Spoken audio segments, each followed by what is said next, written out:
Hello student, welcome back. आज हम क्षितिज part 1 के गद्य खंड का पाठ चैप्टर 10 करेंगे। नेताजी का चश्मा। नेताजी का चश्मा क्या मतलब? सुभाष चंद्र बोस जी के चश्मे से मतलब है।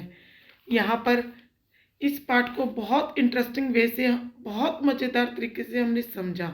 इतना ही नहीं, हमने पार्ट 1 में चैप्टर का एक्सप्लेनेशन पढ़ा और अब इसके क्वेश्चन आंसर करेंगे।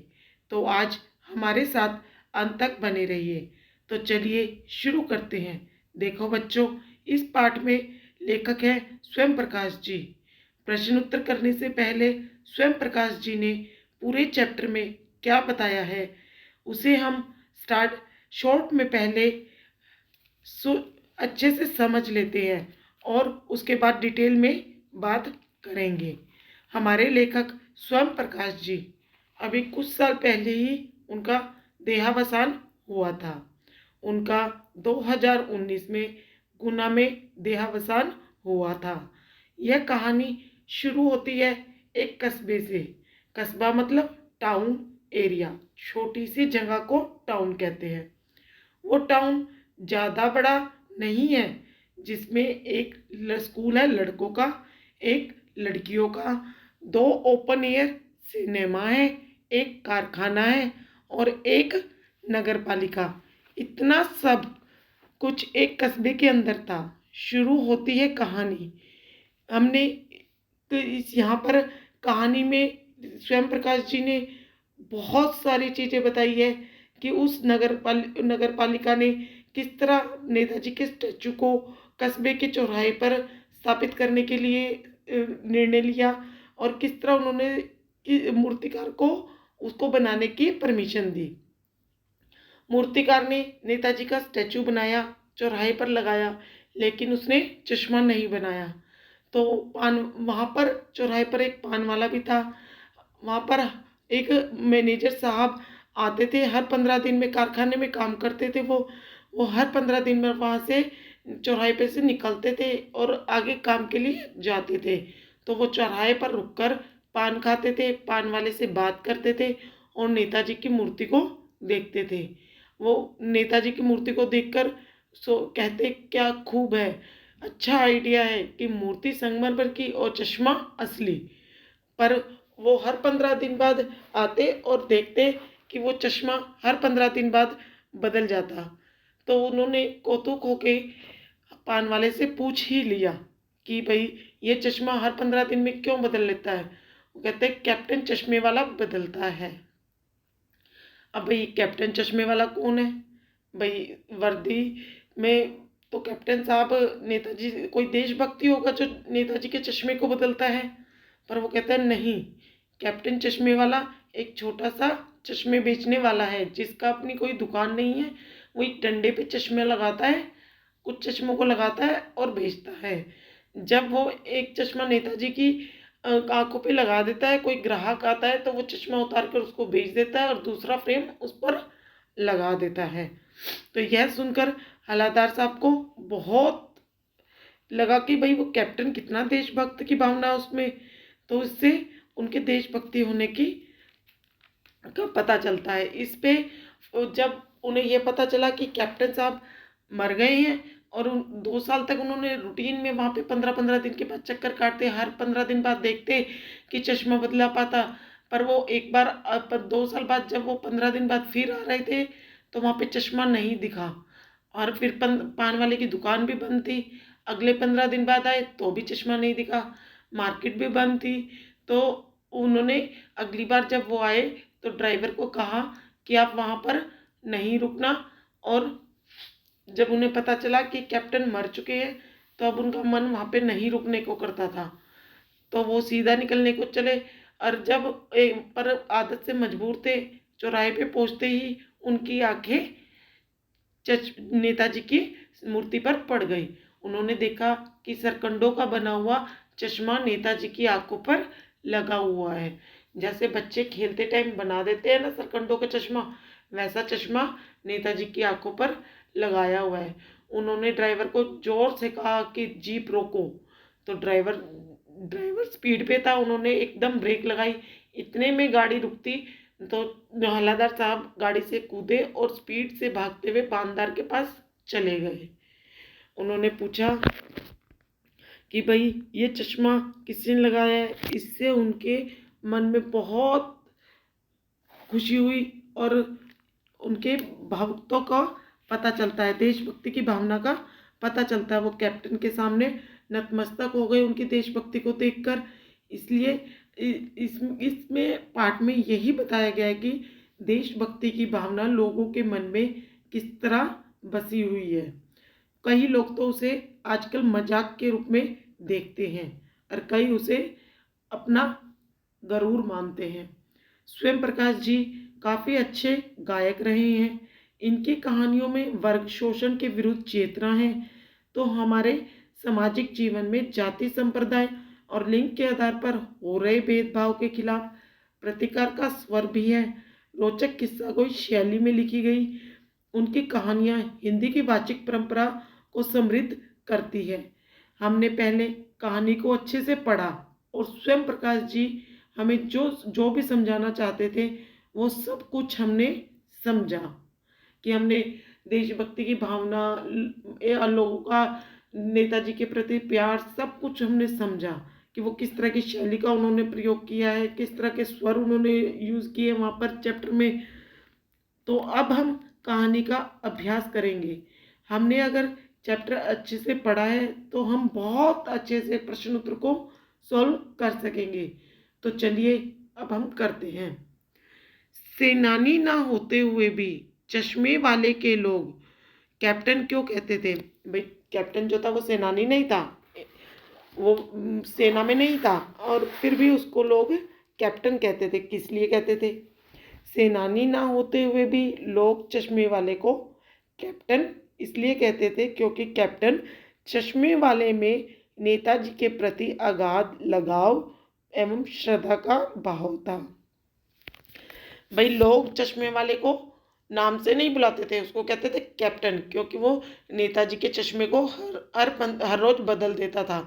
मैं नए फ्रेम लगाता था, कोई ग्राहक आ जाता था तो वो नया फ्रेम लगा देता था। वह शहीदों एवं देशभक्तों के अलावा अपने देश से उसी तरह लगाव रखता था जैसा कि फौजी व्यक्ति रखते हैं। वो शहीदों, देश के लिए लड़ते हुए जो शहीद हुए देशभक्त, उनसे उसी तरह लगाव रखता था जैसे एक फौजी अपने देश से रखता है। उसमें देश प्रेम एवं देशभक्ति का भाव कूट कूट कर भरा था। वह नेताजी की मूर्ति को बिना चश्मे को देखकर दुखी होता था। जब वो कैप्टन चश्मे वाला था आदमी, वो नेताजी की मूर्ति को जब भी देखता था ना, उसको बड़ा दुख होता था कि देश प्रेमियों की ये दुर्दशा हो रही है कि उनके स्टैचू का मजाक उड़ाया जा रहा है, उनका चश्मा नहीं लगाया गया, तो वो चश्मे, ओरिजिनल चश्मे लगा देता था, उस स्टैचू को पूरा कर देता था। हालदार साहब ने ड्राइवर को पहले चौराहे पर गाड़ी रोकने के लिए मना किया, लेकिन बाद में तुरंत रोकने को कहा। हालदार साहब पहले मायूस क्यों हो गए थे? ये एक एक क्वेश्चन का आंसर देंगे। हालदार साहब पहले मायूस क्यों हो गए थे? क्यों हो गए थे वो मायूस? कि जब उन्हें पता चला कि कैप्टन तो मर गया है और अब नेताजी की मूर्ति पर चश्मा कौन लगाएगा, इसलिए जब उनको ये बात पता चली तो वो मायूस हो गए थे। हालदार साहब इसलिए मायूस हो गए थे क्योंकि वे सोचते थे कि कस्बे के चौराहे पर मूर्ति हो तो होगी पर उसकी आंखों पर चश्मा ना होगा। अब कैप्टन तो जिंदा है ही नहीं जो मूर्ति पर चश्मा लगाए। देशभक्त हालदार साहब को नेताजी की चश्मा विहीन मूर्ति उदास कर देती थी। मूर्ति पर सरकंडे का चश्मा क्या उम्मीद मूर्ति पर सरकंडे का चश्मा क्या उम्मीद जगाता है? मूर्ति पर सरकंडे का चश्मा यह उम्मीद जगाता है कि देश में देश प्रेम एवं देशभक्ति समाप्त नहीं हुई है। बच्चों द्वारा किया गया कार्य स्वस्थ भविष्य का संकेत है। उनमें राष्ट्र प्रेम के बीज अंकुरित हो रहे हैं। अब इसका मतलब क्या है कि जब वो कैप्टन मर गया था और अब मूर्ति पे कोई चश्मा लगाता ही नहीं था, पर एक दिन जब वो हालदार साहब चौराहे के पास से गुजर रहे थे तो उन्होंने सरकंडे का चश्मा मूर्ति पर देखा। उस चश्मे को देखकर क्या संकेत मिलता है, क्या उम्मीद जगती है कि लोगों में अभी भी देश प्रेम की भावना है, समाप्त नहीं हुई है। देशभक्ति की, देश प्रेम की भावना अभी भी है। बच्चों ने वो चश्मा बनाकर मूर्ति के ऊपर लगा दिया था। वो आने वाले भविष्य की ओर संकेतित करते हैं, राष्ट्र प्रेम के बीज को अंकुरित हो रहे हैं। यानी अभी भी बच्चों के मन में राष्ट्र के प्रति, देश प्रेम के प्रति देश प्रेम है। हालदार साहब इतनी सी बात पर भावुक क्यों हो उठे? हालदार साहब सोच रहे थे कि कैप्टन के ना रहने से नेताजी की मूर्ति चश्मा विहीन होगी, परंतु जब यह देखा कि मूर्ति की आंखों पर सरकंडे का चश्मा लगा हुआ है तो उनकी निराशा आशा में बदल गई। उन्होंने समझ लिया कि युवा पीढ़ी में देश प्रेम और देशभक्ति की भावना है, जो देश के लिए शुभ संकेत है। यह बात सोचकर भावुक हो गए। जब हवलदार साहब ने चश्मा देखा तो उनको निराशा नहीं हुई वो चश्मा देखकर, क्योंकि पहले तो वो कैप्टन के नए नए चश्मे देखता था, अब उन्होंने सरकंडे का चश्मा देखा। ये सोचकर वो ये भी सोच सकते थे कि नेताजी का मजाक उड़ा रहे हैं बच्चे, पर नहीं, उनसे उनको निराशा नहीं हुई, आशा हुई। उन्होंने समझ लिया था कि आने वाली पीढ़ी भी देश प्रेम और देशभक्ति की भावना उनके दिलों में बनी हुई है। आशय स्पष्ट कीजिए। बार बार सोचते क्या होगा उस कौम का जो अपने देश की खातिर घर गृहस्थी, जवानी, जिंदगी सब कुछ होम देने वालों पर ही हंसती है और अपने लिए बिकने के लिए मौके ढूंढती है। अब हमें यहाँ पर इन पंक्तियों का आशय स्पष्ट करना है। भाई ये बताना है कि ये पंक्तियाँ इस चैप्टर के अकॉर्डिंग क्या बात कर रही है और किस चीज़ को एक्सप्लेन करना चाहती है। उक्त पंक्ति का आशय है कि बहुत से लोगों ने देश के लिए अपना सब कुछ बलिदान कर दिया। कुछ लोग उनके बलिदान की प्रशंसा ना करके ऐसे देशभक्तों का उपहास उड़ाते हैं। कुछ लोग होते हैं ना जो ये कहते हैं महात्मा गांधी जी के बारे में, नेताजी के बारे में, महात्मा गांधी जी की फ़ोटो को देखकर, भाई इस बूढ़े की फ़ोटो पे उस पर लगी हुई है महात्मा गांधी क्या करके गए, क्या है क्या नहीं, ऐसे बहुत से लोग मजाक उड़ाते हैं, परंतु वो प्रशंसा के काबिल है। अगर वो लोग ना होते तो हमें आज़ादी नहीं मिलती, हम पहले की तरह गुलामी की ज़िंदगी जी रहे होते। उन्होंने अपने पूरे परिवार का बलिदान दिया। ऐसे देशभक्तों का उपहास उड़ाते हैं। लोगों में देशभक्ति की ऐसी घटती भावना निश्चित रूप से निंदनीय है। ऐसे लोग इस हद तक स्वार्थी होते हैं कि उनके लिए अपने स्वार्थ ही सर्वोपरि होता है। वे अपने स्वार्थ की सिद्धि के लिए देशद्रोह करने तक को तैयार रहते हैं। ऐसे लोग देशद्रोही कहलाते हैं जो अपने स्वार्थ को सिद्ध करते हैं और देशभक्तों की निंदा करते हैं, उनकी प्रशंसा नहीं कर सकते। पान वाले का एक रेखा चित्र प्रस्तुत कीजिए। अब इसमें हमें पान वाले के विषय में बताना कि वो कैसा दिखता था, कहाँ उसकी दुकान थी, वो क्या काम करता था, क्या खाता था, क्या पीता था।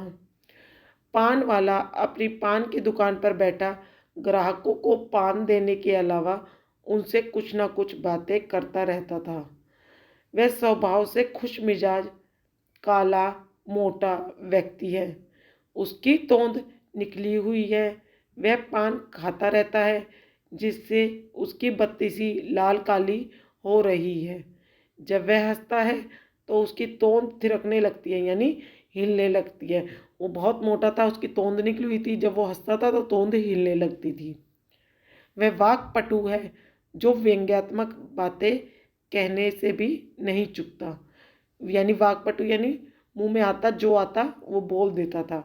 व्यंग्यात्मक बातें, जो भाई बात कड़वी भी हो, कैसी भी सही हो गलत हो, जो बातें उसके मन में आती थी वो बोल देता था। वो लंगड़ा क्या जाएगा फौज में, पागल है पागल। कैप्टन के प्रति पान वाले की इस टिप्पणी पर अपनी प्रतिक्रिया लिखिए। भाई कैप्टन ने, पान वाले ने हवलदार साहब को बताया ना, जब हवलदार साहब ने पूछा कि क्या वो जो चश्मे लगाता है क्या वो कैप्टन है, फौज में है, तभी उसको कैप्टन कहते होंगे। तो पान वाले ने क्या कहा, वो लंगड़ा क्या जाएगा फौज में, वो तो पागल है।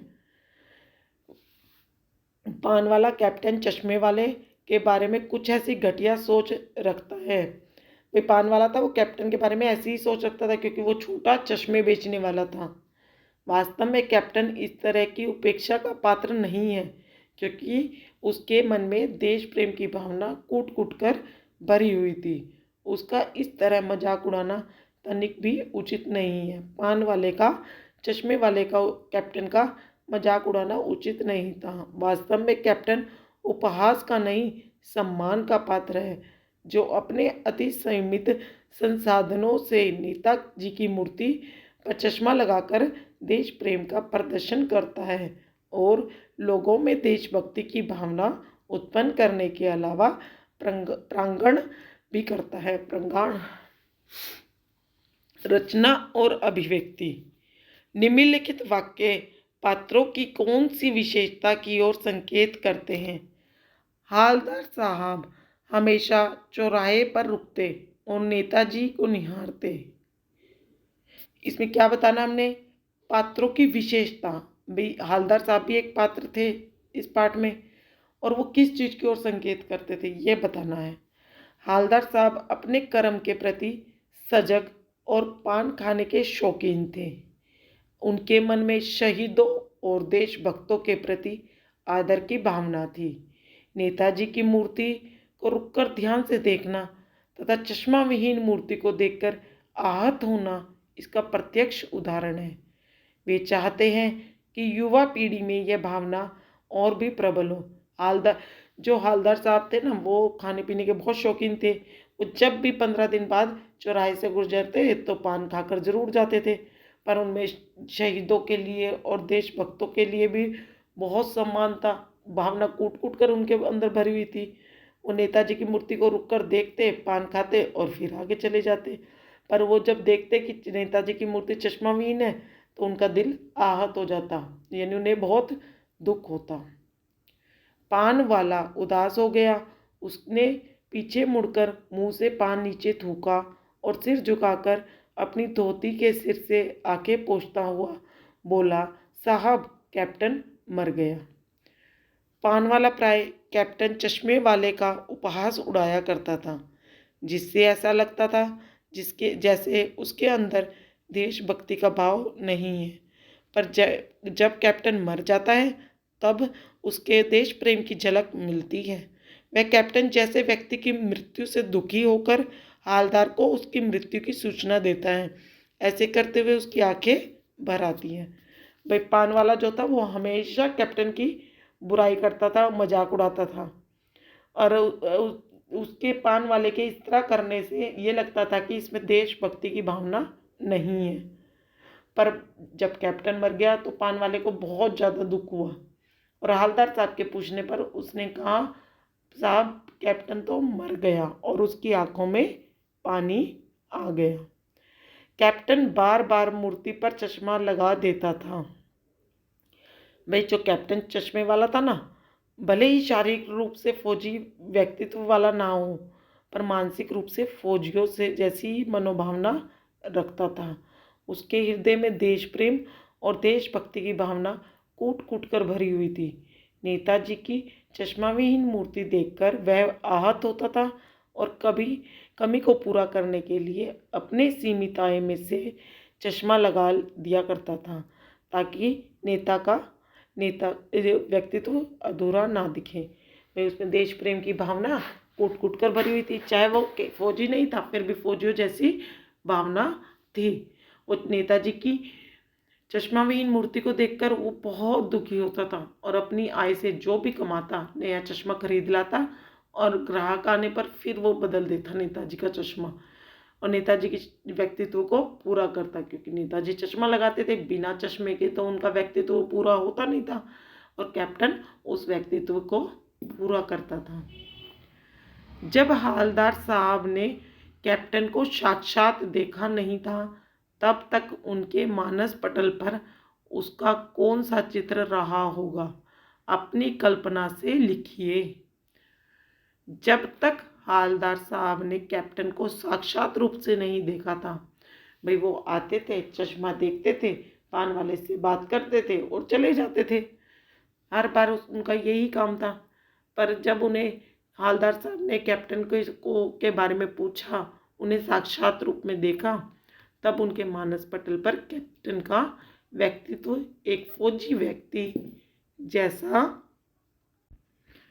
जब तक हालदार साहब ने कैप्टन को साक्षात रूप से नहीं देखा था, तब तक उनके मानस पटल पर कैप्टन का व्यक्तित्व एक फौजी व्यक्ति जैसा रहा होगा। भाई जब तक कैप्टन ने हालदार साहब ने कैप्टन को नहीं देखा था ना, वो पानदार से बात करता था, उनको लगता था कैप्टन नाम है तो कोई फौजी होगा।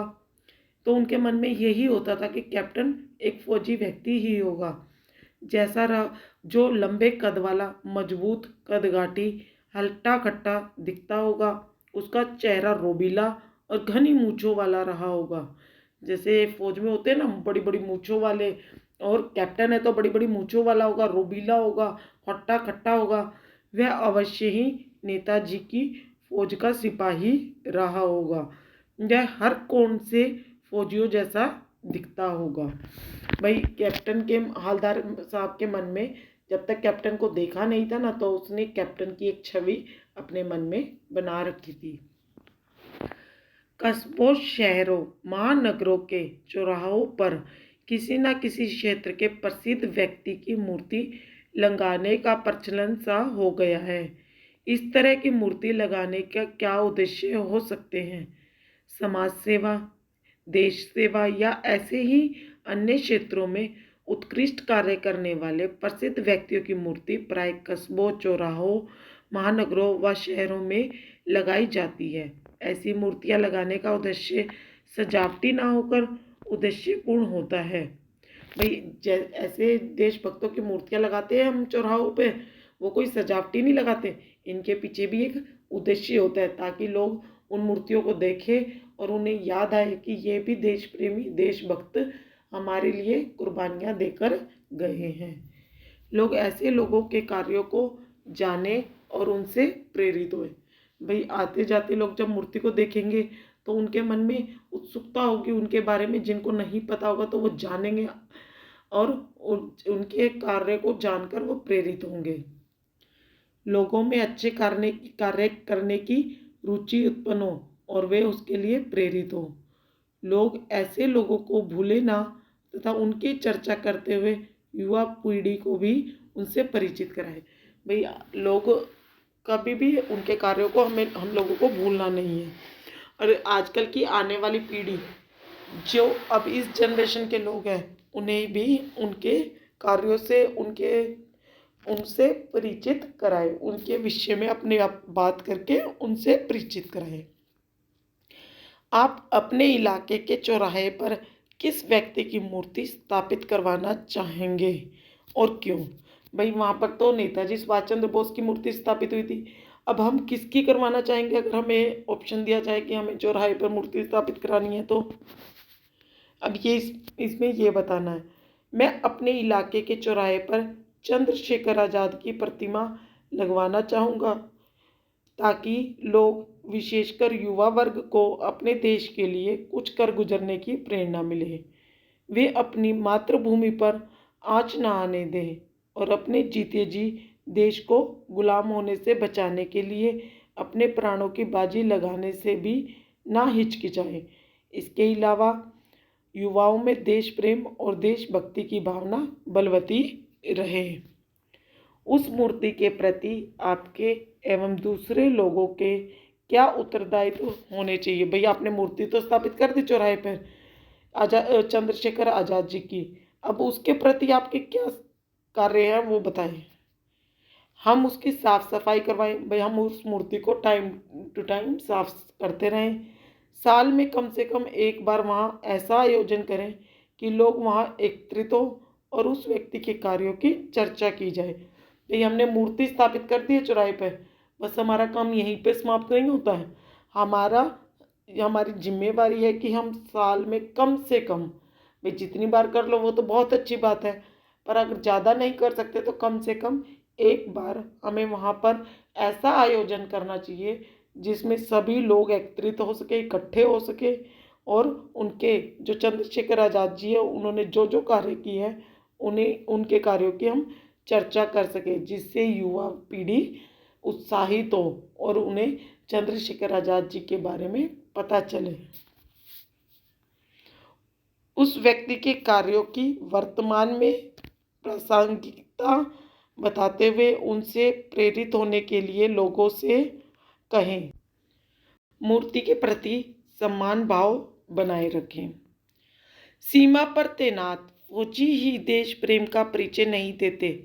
हम सभी अपने दैनिक कार्यों में किसी न किसी रूप में देश प्रेम प्रकट करते हैं, जैसे सार्वजनिक संपत्ति को नुकसान न पहुंचाना, पर्यावरण संरक्षण आदि। अपने जीवन जगत से जुड़े ऐसे और कार्यों का उल्लेख कीजिए और उन पर अमल भी कीजिए। सीमा पर तैनात फौजी विशिष्ट रूप में देश प्रेम का परिचय देते हैं। उनका देश प्रेम अत्यंत उच्च कोटि का और अनुकरणीय होता है, परंतु हम लोग भी विभिन्न कार्यों के माध्यम से देश प्रेम को प्रकट कर सकते हैं।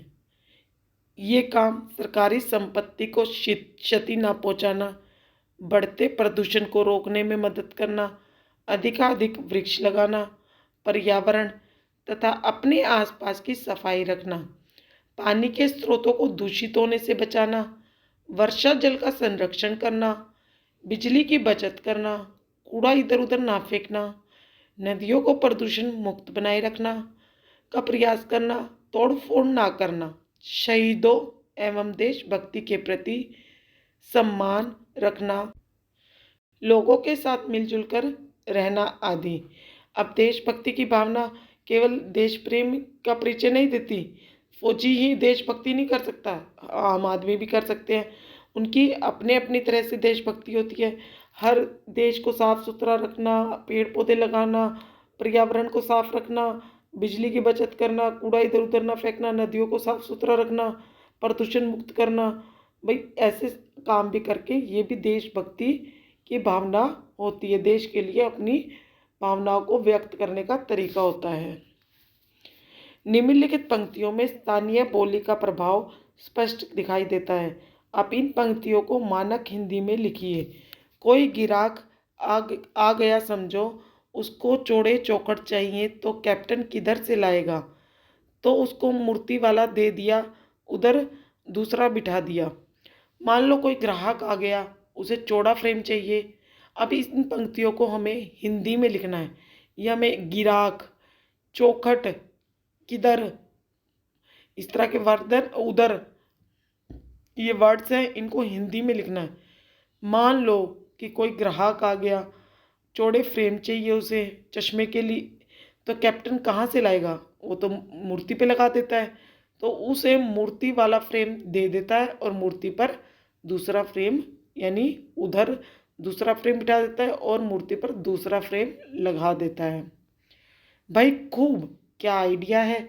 इस वाक्य को ध्यान में रखते हुए बताइए कि एक भाषा में दूसरी भाषा के शब्दों के आने से क्या लाभ होते हैं। एक भाषा के शब्द जब ज्यों के त्यों दूसरी भाषा में आते हैं तो इससे भाषा सरल, सहज, बोधगम्य बनती है। वह अधिकाधिक लोगों द्वारा प्रयोग और व्यवहार में लाई जाती है। कुछ ही समय में ये शब्द उसी भाषा के बनकर रह जाते हैं। जब भाषा में कुछ शब्द ऐसे होते हैं जो ज्यों के त्यों ले लिए जाते हैं, दूसरी भाषा के होते हैं, पर एक भाषा में दूसरी भाषा में ज्यों के त्यों ही ले लिए जाते हैं, और इससे भाषा क्या हो जाती है? सरल हो जाती है, सहज हो जाती है और समझी जाती है। अधिकाधिक लोगों द्वारा प्रयोग और व्यवहार में लाई जाती है, जिससे फिर वो शब्द भाषा सभी लोग अपने व्यवहार में ले आते हैं। अब इसके हम अन्य प्रश्न करेंगे जो इस चैप्टर से लिए गए हैं। नगर पालिका द्वारा किसकी मूर्ति को कहाँ लगवाने का निर्णय लिया गया? किसकी मूर्ति ली थी हमने? नेताजी सुभाष चंद्र बोस की मूर्ति को नगर पालिका द्वारा लगवाने का निर्णय लिया गया। इस मूर्ति को कहाँ लगवाने का निर्णय लिया गया था? कस्बे के बीचों बीच चौराहे पर लगवाने का फैसला किया गया, ताकि हर आने जाने वाले की दृष्टि उस पर पड़ सके। आपने चैप्टर अच्छे से पढ़ा, अब इन एक्स्ट्रा क्वेश्चंस को अच्छे से समझ के करो। ईजिली चैप्टर अच्छे से पढ़ा होगा तो आप इजीली इनको कर सकोगे। जिस कस्बे में मूर्ति लगवाई जानी थी उसका संक्षिप्त वर्णन कीजिए। यानी इसमें बताना है कि कस्बा कैसा था। हमने आपको बताया था कि कस्बा अपने पीछे वीडियो में हमने अच्छे से एक्सप्लेन करा है कि वो कस्बा कैसा था। भाई कस्बे में नेताजी की मूर्ति लगवाई जानी थी। बहुत बड़ा नहीं था, छोटा सा था। कुछ मकान पक्के थे, एक छोटा सा बाजार था, लड़के लड़कियों का एक एक स्कूल था, सीमेंट का एक छोटा सा कारखाना था, 2 ओपन एयर सिनेमाघर और एक नगर पालिका थी। मूर्ति बनवाने का कार्य स्थानीय ड्राइंग मास्टर को क्यों सौंपना पड़ा? भाई मूर्ति का कार्य ड्राइंग मास्टर को क्यों सौंपा? ड्राइंग मास्टर थोड़ी मूर्ति बना सकता है, तो ये तो पेंटर बना सकता है या मूर्तिकार बना सकता है। मूर्ति बनवाने का कार्य स्थानीय ड्राइंग मास्टर को इसलिए सौंपना पड़ा क्योंकि अधिकारियों ने फाइलों और मूर्ति संबंधी अन्य बातों के निर्णय में बहुत अधिक समय ले लिया। यह अधिकारी अपना कार्यकाल समाप्त होने से पहले ही मूर्ति बनवाने का काम कर लेना चाहते थे, इसलिए जल्दबाजी में इसे स्थानीय ड्राइंग मास्टर को सौंप दिया गया। भाई जो नगर पालिका के लोग थे उन्होंने जब ये निकला था नगर पालिका से प्रस्ताव कि भाई चौराहे पे मूर्ति बनेगी, तो उन्होंने नगर पालिका के लोगों ने, अधिकारियों ने फाइलें भेजी, मूर्ति संबंधी अन्य बातें, भाई इसमें कितना पैसा लगेगा, कितना सामान लगेगा, किस कारीगर को बुलाया जाएगा, मूर्तिकार को बुलाया जाएगा, इन सब बातों का सलाह निर्णय लेने के लिए बहुत ज़्यादा समय ले लिया। और उस मूर्ति लगाने का समय निश्चित किया गया था कि मानो हमने 1 साल का समय रख दिया है, वो 1 साल का समय समाप्त होने वाला था और वो समाप्त होने से पहले ही उन लोगों को वो मूर्ति बनवानी थी। तो उन्होंने क्या करा, जल्दबाजी में समय रह गया थोड़ा, तो उन्होंने क्या करा, ड्राइंग मास्टर को मूर्ति बनवाने का कार्य सौंप दिया। नगर पालिका मूर्ति लगवाने में ठोस निर्णय क्यों नहीं ले पा रही थी? नगर पालिका मूर्ति के संबंध में ठोस निर्णय इसलिए नहीं ले पा रही थी क्योंकि नगर पालिका को अच्छे मूर्तिकारों की जानकारी न थी। भाई नगर पालिका के लोगों ने बहुत सारा समय ले लिया था। क्यों लिया? क्योंकि उन्हें मूर्तिकारों की सलाह नहीं थी। वो चिट्ठी पत्री भेजते, भाई कोई किसी को पता हो तो बता दो, नहीं इतना पैसा लगेगा, इतना कौन सा मूर्तिकार चाहिए, उन्हें कुछ नहीं पता था। उन्होंने पत्र व्यवहार में काफ़ी समय निकाल दिया। उन्हें अपना कार्यकाल समाप्त होने का डर सता रहा था कि भाई हमारा समय तो ख़त्म होने वाला है पर हमने मूर्ति तो बनवाई नहीं। इसके अलावा उन्हें मूर्ति के लिए उपलब्ध बजट भी कम होता दिख रहा था।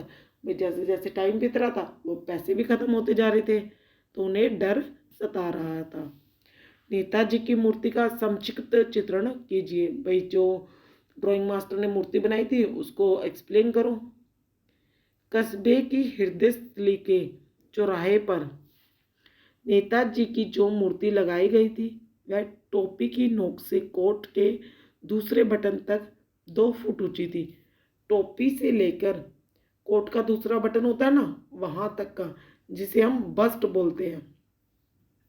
संगमरमर की बनी इस मूर्ति में नेताजी सुंदर लग रहे थे। जो ड्राइंग मास्टर ने मूर्ति बनाई थी ना, बहुत सुंदर लग रहे थे वो। उन्हें देखते ही उनके नारे याद आने लगते थे। नेताजी की मूर्ति में कौन सी कमी खटकती थी? नेताजी की मूर्ति सुंदर थी, वह अपने उद्देश्य में सार्थक सिद्ध हो रही थी। उसे देखते ही नेताजी द्वारा किए गए कार्य याद आने लगते थे। परंतु इस मूर्ति में एक कमी जो खटकती थी वह थी मूर्ति पर चश्मा ना होना।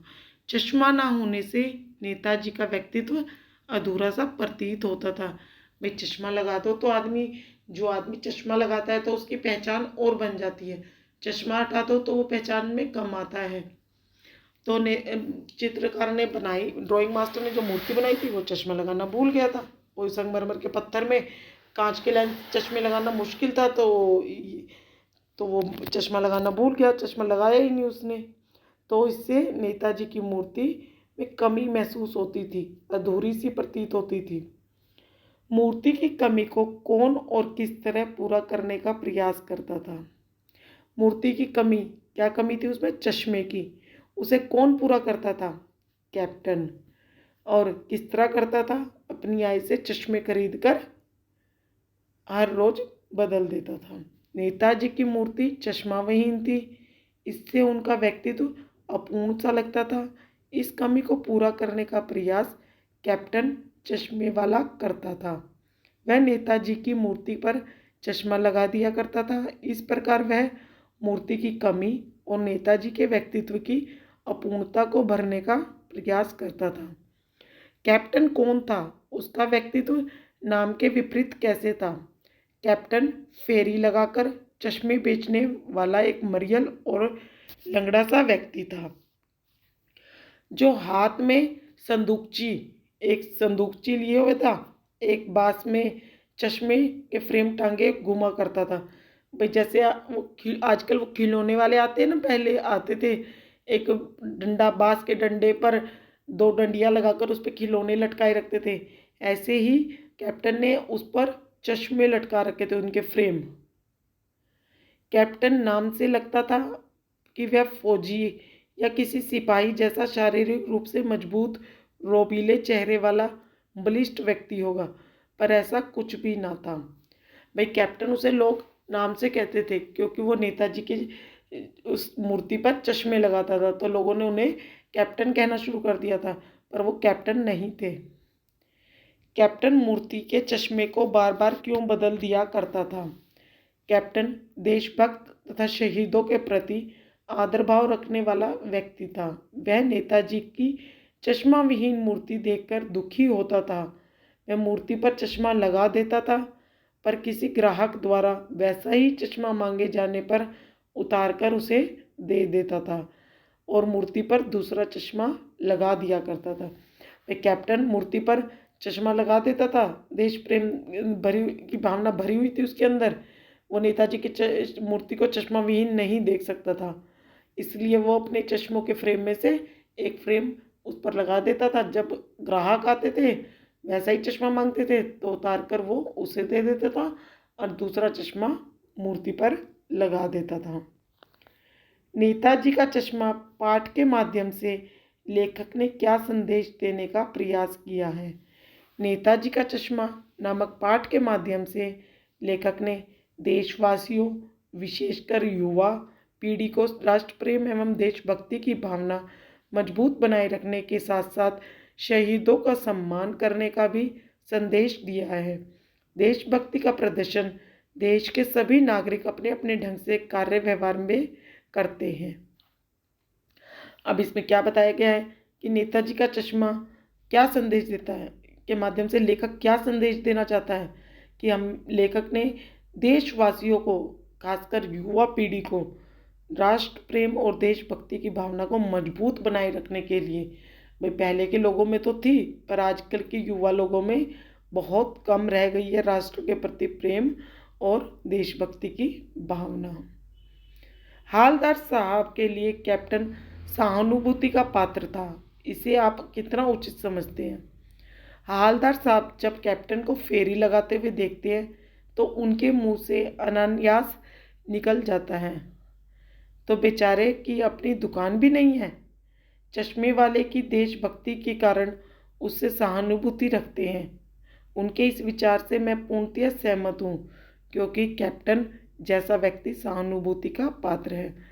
हालदार साहब के मन में कैप्टन को लेकर एक नई अलग ही छवि थी कि वो फौजी होगा, रोबीला होगा, लंबी लंबी मूछें होगी, पर जब असलियत में वो कैप्टन को देखते हैं, फेरी लगाते हुए देखते हैं, तो उनके मुंह से अचानक निकल ही जाता है, बेचारे की अपनी दुकान भी नहीं है।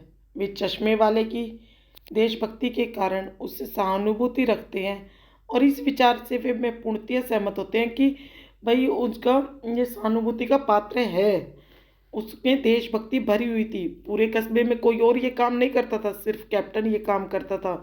अपनी आय से चश्मे के फ्रेम खरीदता था, वो नेताजी की आंखों पर लगाता था और जब कोई आता था तो उतार के दूसरा लगा देता था। वो नेताजी को बिना चश्मे को देखकर उन्हें उनके व्यक्तित्व को संपूर्ण नहीं समझता था। बच्चों द्वारा मूर्ति पर सरकंडे का चश्मा क्या प्रदर्शित करता है? बच्चों द्वारा मूर्ति पर सरकंडे का चश्मा लगाना यह प्रदर्शित करता है कि बच्चे के मन में देश प्रेम और देशभक्ति के बीज अंकुरित हो गए। उन्हें यह ज्ञान हो गया कि शहीदों और देशभक्तों का आदर करना चाहिए।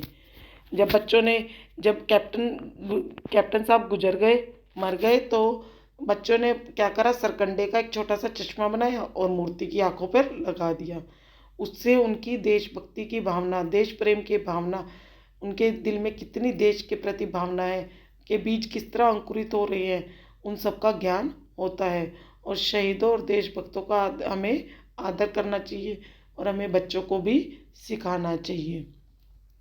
तो इस प्रकार हमने इस चैप्टर में आए सभी प्रश्न उत्तर को अच्छे से पढ़ा और समझा। हमने पहले चैप्टर पढ़ा और फिर हमने इसमें आए सभी प्रश्न उत्तर को अच्छे से खुलकर समझा और किया। उस प्रश्न के अंदर छिपी हुई गहराई को समझा और उनको अच्छे से सॉल्व किया। आप लोग इस चैप्टर से रिलेटेड पार्ट 1 अच्छे से कीजिए, जिससे आप पार्ट 2 चैप्टर में से आए कोई भी प्रश्न का उत्तर आसानी से दे सकते हैं। इसलिए आप सबको पहला पार्ट यानी पार्ट 1 अच्छे से सुने और समझें, जिससे कि आगे इंटरनल प्रश्न उत्तर और एमसीक्यू करने में किसी प्रकार की परेशानी ना आए। और हम इन वीडियो के माध्यम से कहानी में आई हर चीज़ को आपके सामने प्रस्तुत करना चाहते हैं, जिससे आप जानिए, जिससे आप चैप्टर के अच्छे रीड कर सकते हैं। और हमने अपनी वीडियो में काफ़ी हद तक आपको सभी प्रश्नों को बताया है। फिर भी इसके अलावा अगर कोई प्रश्न पेपर में पूछा भी जाता है ना, तो आप उसके लिए आपको पढ़कर ही तैयारी करनी होगी। जब आप चैप्टर को अच्छे से पढ़ेंगे तो आप सभी क्वेश्चनों को सोल्व कर सकते हैं। आप किसी क्वेश्चन से डरेंगे नहीं भाई। आप उसमें आपको पढ़ते ही पता चल जाएगा कि इसमें एकदम क्या आंसर आएगा, एग्जैक्ट वही आंसर आप लिख लेंगे। अगर पार्ट समझ में आ गया है तो क्वेश्चन आंसर इजीली सॉल्व हो जाते हैं। तो हमने अपने प्रश्न उत्तर वाली वीडियो को बहुत अच्छे से पूर्ण किया और आगे जल्द ही पार्ट 3 और पार्ट 4 अपलोड करेंगे। इसी के साथ हमारा वीडियो समाप्त होता है। Thank you for watching. Bye bye.